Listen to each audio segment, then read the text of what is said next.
क्या आप परेशान हैं?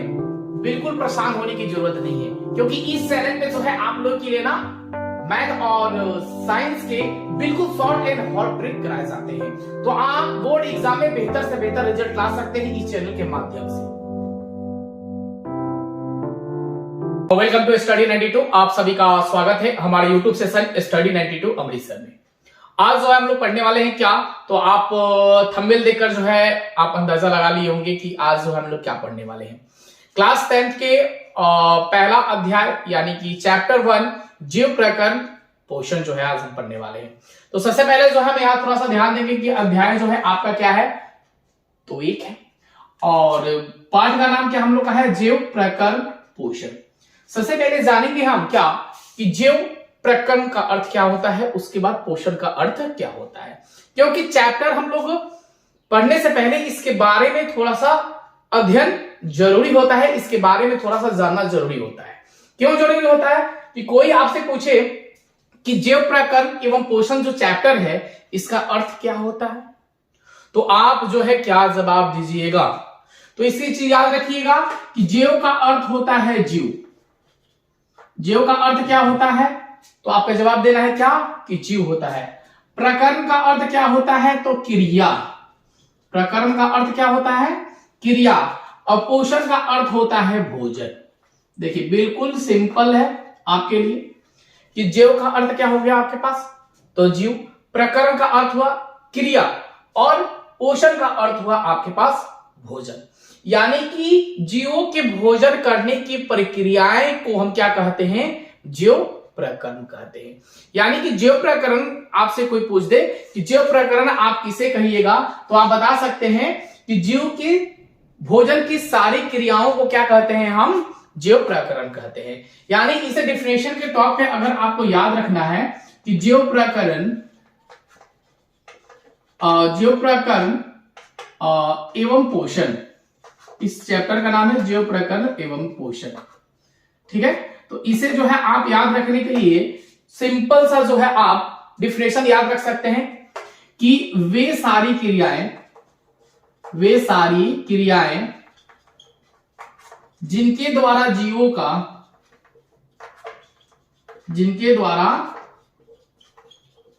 का अनुरक्षण होता है उसे हम क्या कहते हैं, अनुरक्षण होता है उसे हम कहते हैं जीव प्रकरण। उसे क्या कहेंगे, जीव प्रकरण कहते हैं, ठीक है। उसे क्या कहेंगे, जीव प्रकरण कहेंगे। देखिए डिफिनेशन कुछ और होता है और समझाने का माध्यम कुछ और होता है। इसलिए होता है क्योंकि आप देख सकते हो एकदम सिंपल भाषा में कि जीव का अर्थ हुआ यहाँ जीव। प्रकरण का अर्थ क्या बताया हमने आपको, क्रिया, और पोषण का अर्थ हमने बताया भोजन। यानी कि इसके डिफिनेशन से भी कुछ मैच यहां कर रहा है कि वे सारी क्रियाएं जिनके द्वारा जीवों का अनुरक्षण होता है उसे हम क्या कहते हैं, जीव प्रकरण कहते हैं। यानी कि कोई भी जीव जंतु है उनका अनुसरण होना जरूरी है, उनका अनुरक्षक होना जरूरी है। तो अनुरक्षक और दूसरा यहां लिखेंगे हम अनुसरण। अनुरक्षण लिखिए और एक चीज हम रखेंगे अनुसरण। यहां दो भाषाएं जो है आपके पास मिल रही है कि अनुरक्षक और अनुसरण। अनुसरण का अर्थ हुआ कि उसकी क्रियाएं यानी कि कोई भी जीव है वह जीव को हर सारी क्रियाएं उपलब्ध हो उसे हम क्या कहते हैं, अनुसरण। अनुरक्षक का मतलब क्या होता है कि जिस आप जगह पे हैं उसका वातावरण आपको रक्षा करे उसे हम कहते हैं क्या, अनुरक्षण। तो यहां तक क्लियर हो गया। देखिए कि जीव प्रकरण एवं पोषण पढ़ने से पहले हम सबसे पहले जानेंगे अब क्या, सजीव, और दूसरा जानेंगे हम यहां निर्जीव। कोई भी हम जीव प्रकरण पोषण पढ़ रहे हैं तो सबसे पहले हम जानेंगे क्या कि सजीव क्या होता है, और उसके बाद हम जानेंगे यहां कि निर्जीव क्या होता है। तो आप सिंपल तौर पे जो है याद रखते हैं कि सजीव जो हम किसे कहते हैं, तो सजीव आप जानते हैं आमतौर की भाषा में कि सजीव हम उसे कहते हैं जो श्वसन क्रिया करता है, जिसमें जान होती है, जिसमें प्राण होती है, वह आपका क्या होता है, श्वसन होता है, सजीव होता है। और निर्जीव क्या होता है कि जिसमें कोई भी श्वसन क्रिया नहीं होती है, जिसमें जान प्राण नहीं होता है, उसे हम क्या कहते हैं, निर्जीव। लेकिन आपको जो है सजीव का श्वसन, सजीव के लिए सबसे इंपॉर्टेंट चीज क्या होता है कि यह सबसे पहले सजीव कोई भी हो, यह श्वसन क्रिया करेगा। क्या करेगा माय डियर स्टूडेंट? श्वसन क्रिया करेगा। कोई भी सजीव श्वसन क्रिया करता है। अगर कोई भी सजीव श्वसन क्रिया नहीं करेगा तो वह सजीव के रूप का नहीं होगा। आप सबसे छोटा जो है जीव हमारे सामने होता है बैक्टीरिया। बैक्टीरिया भी क्या है कि श्वसन क्रिया करता है। जीवाणु श्वसन क्रिया किया, और सबसे बड़े में हम आ जाएंगे मानव, हम भी श्वसन क्रिया करते हैं। तो अगर हम श्वसन क्रिया नहीं करेंगे तो क्या हम सजीव कहलाएंगे? बिल्कुल ही नहीं कहलाएंगे। क्यों ना हम उसे टेबल को बोले। तो टेबल क्या है? तो आप समझिए तो श्वसन क्रिया करता है सर? तो बिल्कुल ही नहीं करता है। तो टेबल मेरा क्या हो जाएगा? निर्जीव वस्तु। यानी कि सजीव की अभी बातें हम कर रहे हैं, निर्जीव तो अभी समझाएंगे आपको जस्ट। तो सजीव क्या होगा कि जो श्वसन क्रिया करेगा उसे क्या कहेंगे? श्वसन क्रिया करेगा उसे क्या कहेंगे? सजीव कहेंगे। दूसरा पॉइंट यहां रख सकते हैं, जिसमें क्या हो? जान हो। जिसमें क्या हो? जान हो, वह क्या होता है आपका? श्वसन क्रिया का सजीव कहलाता है। और सजीव के प्रमुख लक्षण क्या होता है? तो श्वसन क्रिया, और श्वसन क्रिया के अनुरूप क्या होता है? तो पोषण। श्वसन क्रिया का अनुरूप क्या होता है?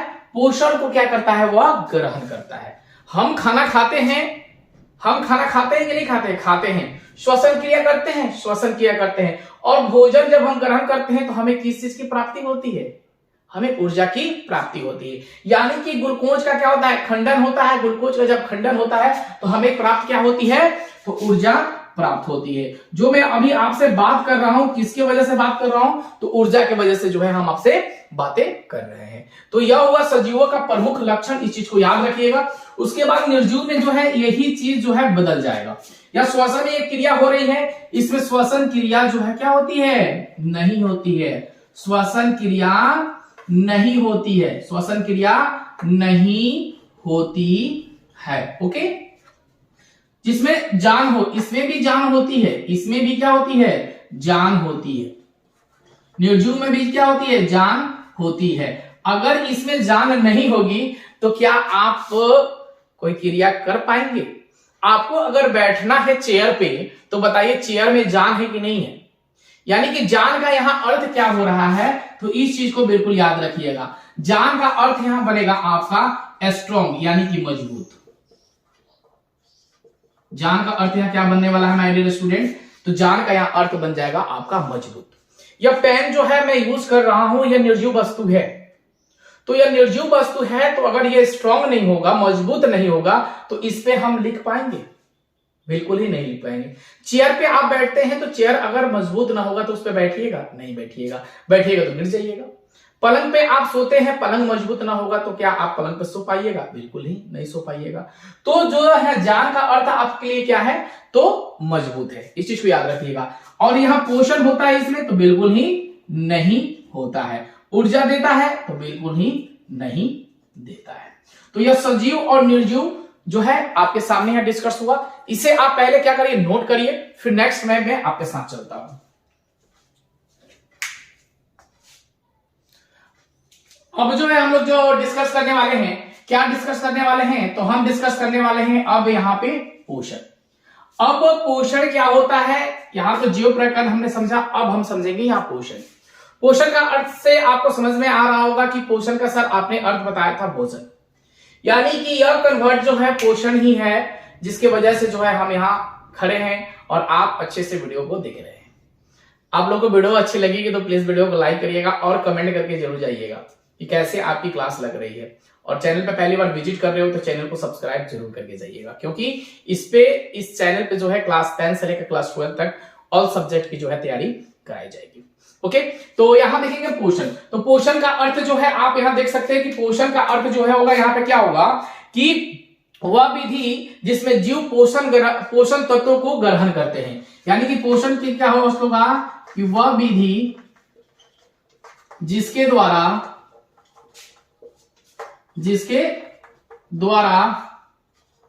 पोषण तत्व को ग्रहण कर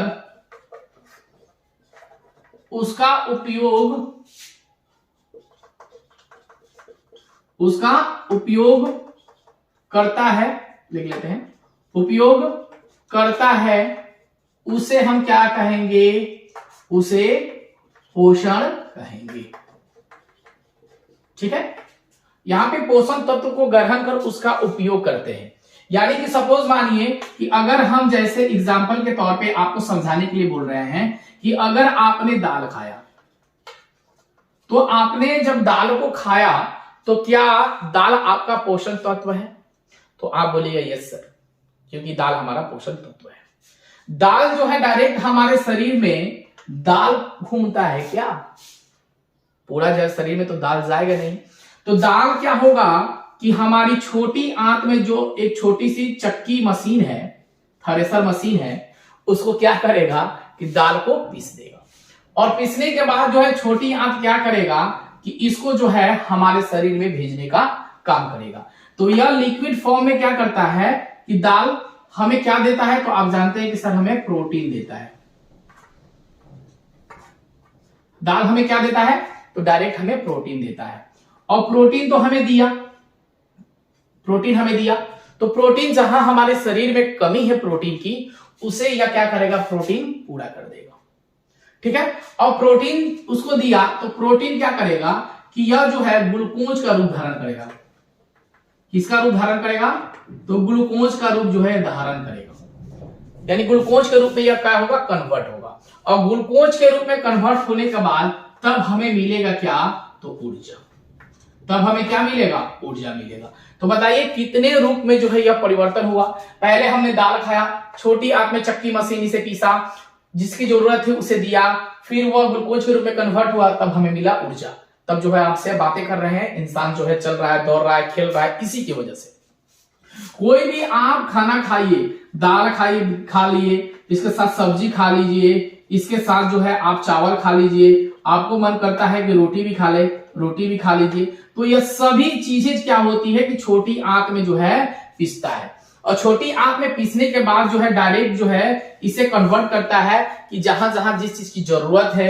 अगर मानते हैं कि दाल से हमें प्रोटीन मिल रही है, सब्जी से हमें प्रोटीन मिल रही है, चावल से हमें मंड मिल रहा है, रोटी से हमें ऊर्जा प्राप्त हो रही है, तो जिसकी भी जरूरत है उसे क्या करता है? यह शरीर हमारा पूरा करता है। तो पोषण का अर्थ यही होता है कि वह विधि जिनके द्वारा पोषण तत्व को ग्रहण कर उपयोग किया जाए, उसे हम क्या कहते हैं? पोषण कहते हैं। तो यहां तक आपको क्लियर होगा। कोई भी दिक्कत मन में डाउट्स आ रहे हैं तो आप जरूर कमेंट करेंगे। ओके, उसके बाद सेकंड में हम चलेंगे कि पोषण की विधि जो है कितनी होती है। सबसे पहले जानेंगे अब पोषण की विधि कितनी होती है। तो सबसे पहले हम देख लेंगे यहां पे कि पोषण की विधि। पोषण की विधि, तो पोषण की विधि मुख्यतः कितनी होती है? तो आप सभी लोग जानते होंगे कि पोषण की विधि जो है मुख्यतः दो तरह की होती है। पहला होता है क्या? हमारा स्वपोषण। दूसरा हमारा पहला क्या होता है? स्वपोषण, और दूसरा हमारा होता है परपोषण। अब देखेंगे कि स्वपोषण क्या होता है और दूसरा हमारा परपोषण क्या होता है। ठीक है, स्वपोषण बोले या परपोषण बोले, तो स्वपोषण का अर्थ आपको सामने साफ तौर पे जो है झलक रहा होगा कि स्वपोषण का अर्थ होता है स्वयं। स्व का अर्थ क्या होता है? तो हम यहाँ छोटा छोटा टॉपिक जो है आपसे डिस्कस करके इसको तोड़ देंगे। तोड़ने के बाद जो है आप समझिएगा तो ज्यादातर समझ में आएगा। यानी स्व का अर्थ क्या होता है? स्वयं। स्व का अर्थ क्या होता है? स्वयं। ओके, और पोषण का अर्थ क्या होता है? तो आप जानते होंगे, आहार। पोषण का अर्थ क्या होगा? आहार, यानी कि भोजन। तो स्वयं आहार को क्या करे? ग्रहण करे, उसे हम क्या कहेंगे? स्वपोषण कहेंगे। उसी प्रकार पर पोषण का अर्थ क्या है? पर मतलब क्या होता है? पर राम और श्याम दोनों घर चले गए। तो राम और श्याम दोनों घर चले गए, तो घर जाने की क्रिया किसकी हुई? राम और श्याम की। घर जाने की क्रिया किसकी हुई? राम और श्याम की। लेकिन हम यहां पे बात करेंगे किसके? परपोषण की। तो पर का अर्थ होता है दूसरा। पर का अर्थ क्या होता है? दूसरा। पर का अर्थ क्या होगा? दूसरा। अब पोषण का अर्थ क्या होगा? तो आहार। पोषण का अर्थ क्या होगा? आहार। पर का अर्थ तो समझ लिए होंगे, हमारा क्या होगा? दूसरा। और पोषण का अर्थ क्या होगा? हमारा आहार, यानी कि दूसरे से हम भोजन को ग्रहण करें, यानी कि दूसरे पर हम क्या रहे, आश्रित रहे, उसे हम क्या कहेंगे, परपोषण। क्लियर?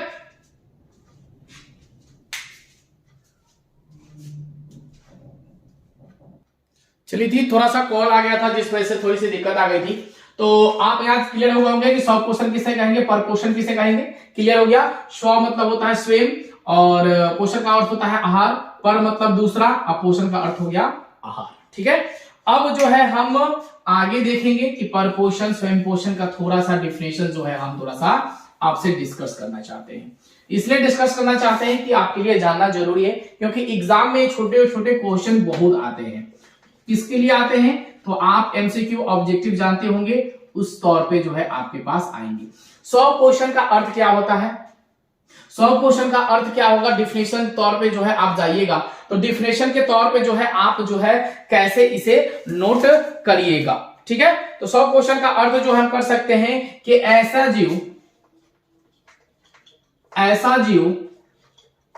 जो अपना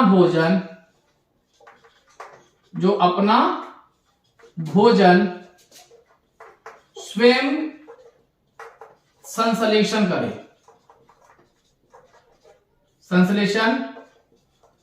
करता है, उसे हम क्या कहेंगे, स्वपोषण कहेंगे। उसे क्या कहेंगे, स्वपोषण कहेंगे। एकदम छोटा सा डिफिनेशन है, इसलिए छोटा सा डिफिनेशन मैंने रखा ताकि आपको याद करने में दिक्कत ना हो। तो स्वपोषण किसे कहेंगे कि ऐसा जीव जो अपना भोजन स्वयं ग्रहण करे या स्वयं संश्लेषित करे। स्वयं पोषण को इस चीज को याद रखें, ग्रहण इसमें नहीं होता है, वनली फॉर क्या होगा, आपका संश्लेषण होगा। ठीक है, इसमें वनली फॉर क्या होगा, आपका संश्लेषण होगा। इसमें कोई भी जो है ग्रहण करने की प्रक्रियाएं नहीं होती है। इस चीज को बिल्कुल आपको याद करके चलना है कि स्वयं पोषण किसे कहेंगे कि वैसा जीव जो अपने भोजन के लिए स्वयं संश्लेषित करे, उसे हम क्या कहते हैं, स्वपोषण कहते हैं। जैसे एग्जाम्पल के तौर पे जो है आप याद रख सकते हो कि जैसे क्या हो जाएगा, तो एक ही चीज जो है संश्लेषण करता है हमारा पेड़ और पौधा। क्या करता है, स्वयं संश्लेषित एक ही चीज करता है हमारा पेड़ और पौधा। तो पेड़ पौधा हमारा क्या हुआ, तो स्वपोषण हुआ। क्लियर, कोई दिक्कत नहीं। ये संश्लेषण क्रिया जो है कैसे करता है, तो मैं आपको बता दूं कि पत्ती में क्या पाया जाता है। तो सपोज मानो कि मैं यहां एक पत्ती ले रहा हूं, ठीक है, या एक आपकी पत्ती हो गई, और इस पत्ती पे जो है क्या लगा होता है, इस चीज को याद रखिएगा। तो छोटे छोटे इस पे छिद्र बने होते हैं, छोटे छोटे क्या होते हैं, छिद्र होते हैं। और छोटे छोटे छिद्र को हम क्या बोलते हैं, तो छोटे छोटे छिद्र को हम बोलते हैं रंध्र। छोटे छोटे छिद्र को क्या बोलते हैं, हम रंध्र बोलते हैं, या इसे इंग्लिश में अगर बोलना चाहते हो तो एस्टोमेटा बोलते हैं। ठीक है, अब देखिए इस पत्ती पर तो रंध्र पाया, और पत्ती हमारा कैसा होता है, तो हमेशा हमारा पत्ती हरा होता है। ठीक है, यह पीला भी हो सकता है, लाल भी हो सकता है, और पीला लाल सभी में जो है प्रकाश संश्लेषण की प्रक्रिया होती है। इस चीज को याद रखिएगा कि पत्ती हमारा हरा ही नहीं होता है, यह मुख्यतः पीला भी होता है और यह लाल भी होता है। होने के बावजूद भी जो है इसमें प्रकाश संश्लेषण की प्रक्रिया होती है। इसलिए होती है क्योंकि सूर्य के प्रकाश से निकलने वाले किरण कितने रंगों के होते हैं बेटा, कितने रंगों के होते हैं, तो आपको पता होगा कि सूर्य के प्रकाश 7 रंगों का जो है मिश्रण होता है, और इससे निकलने वाली जो है किरण सभी के लिए जो है यूजफुल होता है। हमारे लिए भी बिल्कुल ही क्या है, यूजफुल है। हमारे लिए भी क्या है, बिल्कुल ही यूजफुल है, और पेड़ पौधे के लिए भी यूजफुल है, क्योंकि यह बिना थके बिना आराम किए हमें क्या देता है, डायरेक्ट रोशनी प्रदान करता है। और यह रोशनी जो है किसके लिए सबसे इंपॉर्टेंट होता है, तो पेड़ पौधे के लिए इंपॉर्टेंट होता है। इसलिए इंपॉर्टेंट होता है क्योंकि पेड़ पौधे के लिए जो है यह सूर्य की प्रकाश एक वरदान सिद्ध होता है, क्योंकि यह जो है अपना भोजन सूर्य की रोशनी से ही बनाता है। अगर पेड़ पौधे सूर्य की रोशनी को ग्रहण नहीं करेगा, वह अपना भोजन का निर्माण नहीं करेगा तो हमें ऑक्सीजन नहीं देगा, और जब हमें ऑक्सीजन देगा ही नहीं तो हमारी मृत्यु बिल्कुल ही तय है। यानी कि इस धरती पे जितने भी जीव जंतु हैं सभी की मृत्यु निश्चित तौर पे तय हो जाएगी। तो इसलिए आपसे मैं रिक्वेस्ट करता हूं कि अगर आप अभी भी एक पेड़ को लगाए नहीं है तो आप कम से कम एक पेड़ को लगा दीजिए। इसलिए लगा दीजिए कि आने वाली पीढ़ी और आप दोनों बिल्कुल सुरक्षित रहिएगा, क्योंकि हमें पर्याप्त मात्रा में जो है ऑक्सीजन मिलेगी। आप वो दिन नहीं भूले होंगे 2020, यह दिन हमारे लिए बहुत ही ज्यादा क्या था, खतरनाक साबित हुआ था कि नहीं। कोरोना टाइम किसको याद नहीं है भाई, छोटे हो या बूढ़े हो या बुजुर्ग हो या जवान हो, सभी को याद है। वह उस समय जो है ऑक्सीजन की इतनी लेवल हमारे शरीर से डाउन हुई थी कि हम मर जा रहे थे, ऑक्सीजन की किल्लत आ गई थी। तो आप लोग पेड़ को ना काटिए, पेड़ को हो सके तो जितना आप लगा सके उतना लगाइए। तो पेड़ से हमें क्या मिली रोशनी मिली, और यह डायरेक्ट रंध्र जो है इसे अपने अंदर खींचता है और भोजन का निर्माण करने की प्रक्रिया शुरू करता है। और इसी पौधे में क्या पाया जाता है, तो आपको याद रखना होगा कि यह एक पौधा है हमारा, बहुत सुंदर सा छोटा सा पौधा है। तो इस पौधे में जो है भोजन के निर्माण की प्रक्रिया होती है जाइलम। इसमें दो तरह के पार्ट्स होते हैं, एक होता है जाइलम, दूसरा होता है हमारा फोलोयम। यह भोजन का निर्माण करता है। जाइलम क्या करता है कि भोजन का निर्माण करता है। क्या करता है जाइलम? भोजन का निर्माण करता है। और फोलोयम क्या करता है कि भोजन को भेजता है। भोजन को क्या करता है? भेजता है। तो इस चीज को, दो टॉपिक को याद रखिएगा कि जाइलम क्या है। तो जाइलम भोजन का निर्माण करता है और फोलोयम जो है भोजन को भेजता है। तो ये टॉपिक जो है हम प्रकाश संश्लेषण में पढ़ेंगे, इसीलिए हम आपको अभी छोटा सा डिफिनेशन के तौर पे समझा दिया, क्योंकि यहां बात आ गई थी पेड़ पौधे की। दूसरा जो है हम आगे चलेंगे तो दूसरे टॉपिक पर चलेंगे कि अब जो है स्वपोषण जो है, इसके तो आपने समझ लिया। अब जानेंगे हम परपोषण। ठीक है, इसे आप नोट आउट कर लीजिए, स्क्रीनशॉट ले लीजिए, इसका फायदा आपके लिए ही होने वाला है। इसका स्क्रीनशॉट ले लीजिए जल्दी से। हाँ, बहुत बढ़िया। चलिए अब हम आगे चलेंगे, थोड़ा सा आगे ध्यान देते हैं हम ना। स्वपोषण जो है आपका कंप्लीट हुआ। अब जो है हम अब चलेंगे आगे, क्या कि परपोषण पे।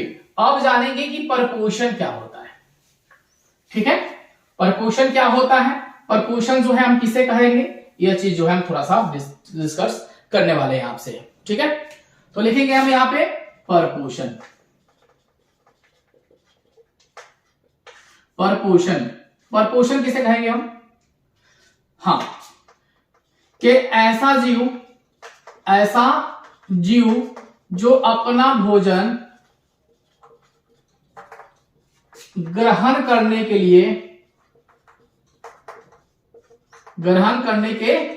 लिए दूसरे जीव पर आश्रित होते हैं, उसे परपोषण कहते हैं। उसे क्या कहते हैं? परपोषण कहते हैं। ठीक है, क्लियर हो गया होगा कि वैसा जीव जो अपने भोजन के लिए दूसरे जीवों पर क्या होते हैं? आश्रित होते हैं, उसे हम क्या कहते हैं? परपोषण कहते हैं। ग्रहण का अर्थ होता है कि यहां पे जो ग्रहण कौन करेगा, तो ग्रहण यहां पे सिर्फ ओनली फॉर सजीव लोग करेंगे। अब सर बोलिएगा कि तो पेड़ पौधे भी तो सजीव है, वो ग्रहण नहीं। पेड़ पौधे सिर्फ संश्लेषण क्रिया करेंगे, और जितने भी हमारे धरती पे जीव हैं वह क्या करते हैं? ग्रहण करते हैं। क्या करते हैं? हम भी भोजन को क्या करते हैं? संश्लेषित नहीं करते ना, हम भोजन को ग्रहण करते हैं। बोलते हैं कोई गेस्ट आ जाए आपके घर, चलिए मेहमान जी आपके लिए भोजन तैयार है, भोजन को ग्रहण कर लीजिए। लेकिन आज के जमाने में नए बच्चे हैं, या आज के जो है हमारे गेस्ट भी नई दुनिया में जीते हैं, चलिए खाना बन गया है खा लीजिए, है ना। बहुत इजी वे में हम बोल देते हैं। लेकिन शुद्ध भाषा में अगर हम चलें तो खाना खाने का अर्थ होता है क्या? ग्रहण करना। क्लियर? शुद्ध भाषा में चलेंगे हम हिंदी में तो क्या होगा? भोजन को ग्रहण किया जाता है। तो वैसे जीव जो भोजन को क्या करे, ग्रहण करे और दूसरे जीवों पर क्या हो, आश्रित हो, उसे हम क्या कहते हैं, क्या कहते हैं, परपोषण कहते हैं। अब जानेंगे यहाँ पे कि परपोषण के प्रकार होते हैं, कुछ इसके प्रकार होते हैं और यहाँ पे इसके एग्जाम्पल नहीं दिया आपको भूल गया मैं। जैसे के लिए यहाँ पे आप जा सकते हैं कि दूसरे जीवों पर आश्रित, अपने भोजन को आश्रित होते हैं, उसे हम क्या कहते हैं, परपोषण कहते हैं। जैसे यहाँ पे हम ले लेते हैं एक मानव और दूसरा हम ले लेते हैं कोई भी, यहाँ पे बिल्ली ले लो,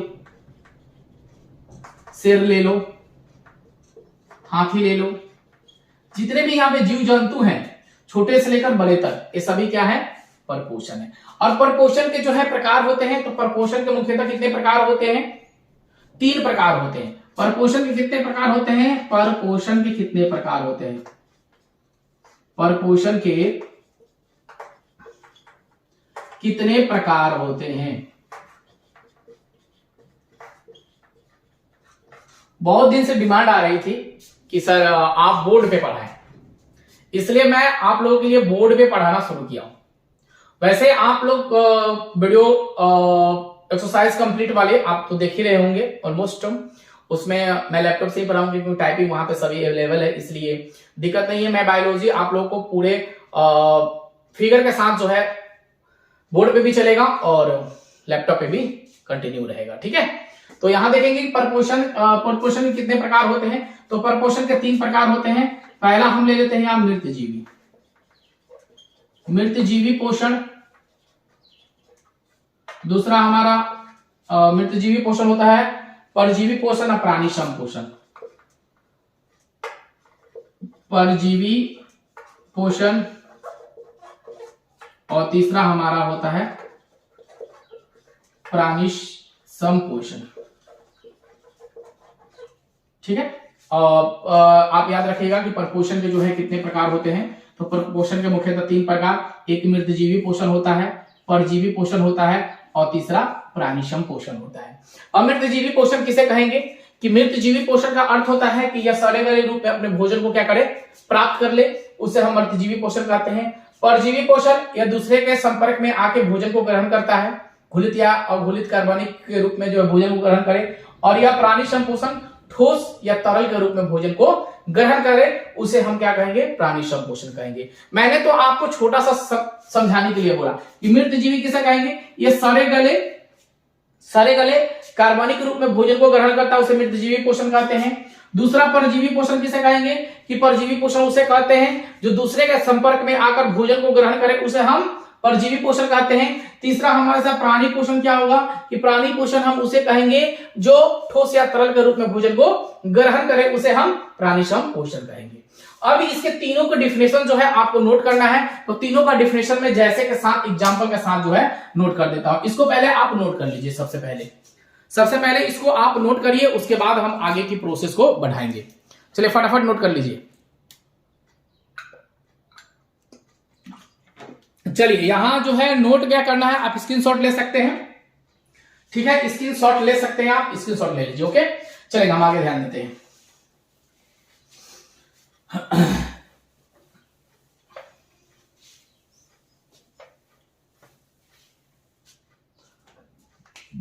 पहला हम लोग ले लेंगे 1 नंबर मृतजीवी।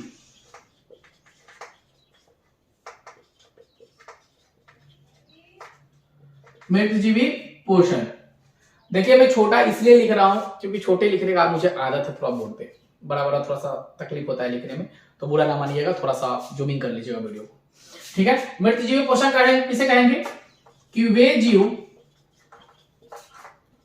जो अपना भोजन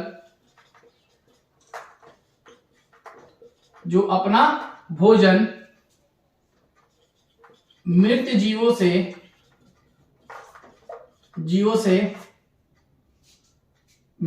से ग्रहण करे, कार्बनिक रूप में लिख लेते हैं, मृत जीवों से, चलो सिंपल है, मृत जीवों से ग्रहण करे, उसे मृतजीवी पोषण कहते हैं, ठीक है। कि वैसे जीव जो अपना भोजन मृत जीवों से ग्रहण करे, उसे हम क्या कहते हैं, तो मृत जीवी कहते हैं। अब यहां बात आ जाती है कि आखिर मृत जो है जीव होते हैं वह सुगंधित होता है या बदबूदार होता है, क्या होता है? तो आप बोलिएगा सर यह बदबूदार होता है, क्योंकि सुगंध हमेशा फूल में ही होती है, सुगंध हमेशा फूल में ही होता है, और बदबूदार जो है दुर्गंध कोई मृत जीवों में पाया जाता है। तो यह ग्रहण करता है, यानी कि वे जीव जो अपना भोजन मृत जीवों से ग्रहण करे उसे हम मृत जीवी पोषण कहते हैं। जैसे के लिए जो है आप याद रखिएगा गोबर छाता, गोबर छाता, ठीक है। एक एक मैं उदाहरण देके चलता हूं। उसके बाद जो है था हमारा दूसरा परजीवी, परजीवी पोषण, यही था ना हमारा दूसरा परजीवी पोषण। तो परजीवी पोषण जो है किसे कहेंगे कि वे जीव जो अपना भोजन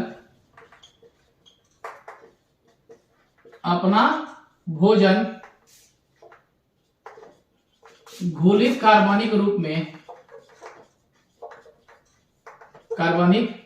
में शरीर के सतह से अपना भोजन ग्रहण करे, अपना भोजन ग्रहण करे, उसे क्या कहेंगे? परजीवी पोषण कहेंगे, परजीवी पोषण कहेंगे। अब यहां देखेंगे कि दूसरे के शरीर से सतह से जो है अपना भोजन को यह ग्रहण करता है। जैसे के लिए जो है आप याद रख लीजिएगा, जैसे के लिए जो है आप छोटा सा एग्जाम्पल तौर पे जो है आप यहां याद रख सकते हैं कि यहाँ पे जीवाणु जो है दूसरे के संपर्क से आते ही अपने भोजन को ग्रहण करेगा। आप जोंक देखे होंगे, जोंक देखे होंगे, तो जोंक भी जो है यह एक परजीवी है, यह दूसरे का शरीर से संपर्क आकर जो है भोजन को ग्रहण करता है। आप कृमि देखे होंगे जो आपके पेट में होता है, आपके पेट में कृमि होता है, यानी उसे हम बोलते हैं चील। कृमि को क्या बोलते हैं? हम चील बोलते हैं। जोंक आप देखे होंगे, जोंक जो है गाय भैंसों में जो है जल्दी शरीर में पकड़ता है और हमारे शरीर में भी पकड़ लेता है। जो गंदा पानी होगा उसमें गाय भैंस जो जाकर रहती है, उस गंदे पानी में जो उत्पन्न होता है और जोंक उसको पकड़ सकता है, जीवाणु तो आप समझते ही हैं। उसके बाद जो है तीसरा हमारा क्या था कि मृतजीवी, परजीवी और प्राणी संपोषण, प्राणी संपोषण। तो प्राणी संपोषण क्या होता है? तो डिफिनेशन याद रखिएगा कि वे जीव जो अपना भोजन ठोस या तरल के रूप में, ठोस या तरल के रूप में ग्रहण करे, ठीक है, ग्रहण करे, उसे हम क्या कहते हैं? प्राणी संपोषण कहते हैं, प्राणी संपोषण कहते हैं, ठीक है, पोषण कहते हैं। हाँ, कि प्राणी संपोषण कैसे कहेंगे कि वैसे जीव जो अपना भोजन ठोस या तरल के रूप में ग्रहण करे उसे हम प्राणी संपोषण कहते हैं। जैसे के लिए जो है आप याद रखिएगा कि यहाँ पे मनुष्य और एक छोटा याद रख लीजिएगा मेढक। तो मनुष्य और मेढक दोनों जो है तरल और ठोस के रूप में भोजन को ग्रहण करते हैं। तो आप लोग की वीडियो कैसी लगी है प्लीज मुझे जरूर बताइएगा, और लाइव चैट में जो है आपको कमेंट करने की जरूरत नहीं है, आप विदाउट लाइव चैट के बाद जो है कमेंट करिएगा, और वीडियो को जरूर लाइक करिएगा, और इस चैनल पे पहली बार विजिट कर रहे हो तो चैनल को सब्सक्राइब करिएगा, और ज्यादा से ज्यादा आप अपने दोस्तों में इस वीडियो को जरूर शेयर करिएगा। कल जो है हम लोग नेक्स्ट टॉपिक पढ़ने वाले हैं क्या? प्रकाश संश्लेषण। नेक्स्ट टॉपिक क्या पढ़ेंगे हम? प्रकाश संश्लेषण पढ़ेंगे, जो कि आपके बोर्ड एग्जाम के लिए बहुत ही ज्यादा इंपॉर्टेंट है। तो चलिए नेक्स्ट डे आपसे हम मिलते हैं नए जोश, नई उमंग, नई ऊर्जा के साथ। Thank you so much, bye bye.